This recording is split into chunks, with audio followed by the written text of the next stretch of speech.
मौत का फरिश्ता आता है तो क्या होता है? वो लम्हा जिससे कोई नहीं बच सकता। अस्सलाम अलैकुम व रहमत अल्लाह व बरकाता।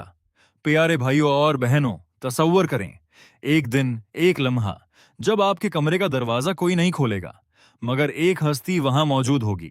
न आप उसे रोक सकेंगे, न भाग सकेंगे, न छुप सकेंगे। वो हस्ती है मौत का फरिश्ता, हजरत अज़राइल अलैहिस्सलाम।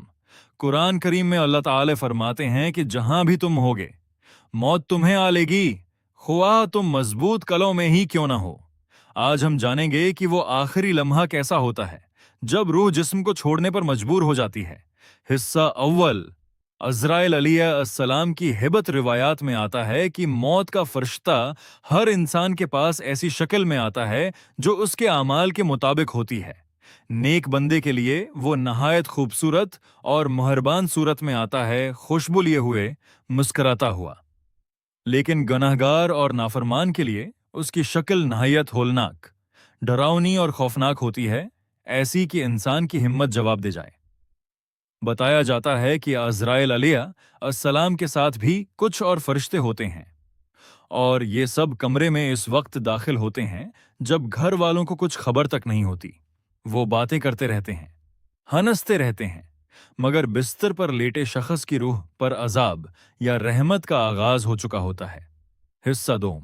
रूह निकलने की तकलीफ हदीसी मुबारका में इस तकलीफ को यूं बयान किया गया है कि रूह का निकलना ऐसा महसूस होता है जैसे किसी कांटेदार दरख्त की जड़ें गेले, नरम ऊनी धागे में से खींची जा रही हूं। धागा तो टूटता नहीं, मगर हर कांटा अपनी जगह से तकलीफ देते हुए निकलता है।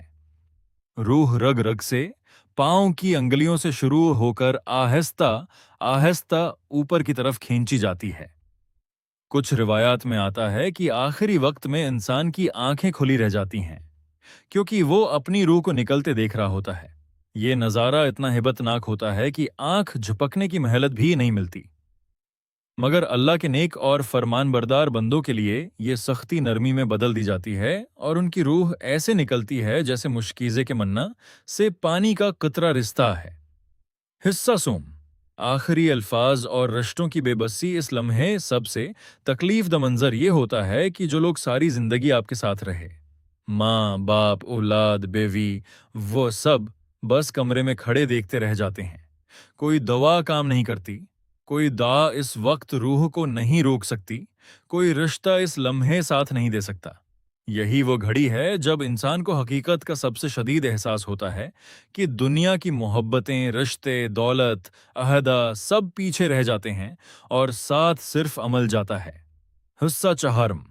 रूह का आसमान की तरफ सफर। रूह निकलने के बाद फरिश्ते उसे कफन में लपेट कर ले जाते हैं। नेक रूह के लिए आसमान के दरवाजे खोल दिए जाते हैं। फरिश्तों के झरमट उसका इस्तकबाल करते हैं और उससे पूछा जाता है कि ये पाकीज़ा रूह किसकी है। नाम लेकर उसकी तारीफ की जाती है। मगर बदबख्त और गुनाहगार रूह के लिए आसमान के दरवाजे बंद कर दिए जाते हैं। उसे वापस जमीन की तरफ फेंक दिया जाता है और यहीं से कब्र की वहशतनाक जिंदगी का आगाज हो जाता है। अख्ततामिया और नसीहत। प्यारे दोस्तों, ये था वो मंजर जो हर एक को देखना है, चाहे आज हो, कल हो या बरसों बाद। कोई नहीं जानता कि उसकी बारी कब आएगी। उसीलिए सबसे बड़ी अक्लमंदी यही है कि हम आज ही से अपने आमाल की असलाह कर लें, नमाजों की पाबंदी करें, हुकूक इबाद अदा करें और अल्लाह से माफ़ी मांगिए उससे पहले कि मौत का फरिश्ता हमारा दरवाज़ा खटखटाए। अल्लाह ताला हम सबको हसन खात्मा नसीब फरमाए और आसान मौत अता फरमाए। आमीन। अगर ये वीडियो पसंद आई हो तो लाइक करें, शेयर करें और चैनल सब्सक्राइब करना ना भूलें। अल्लाह हाफिज।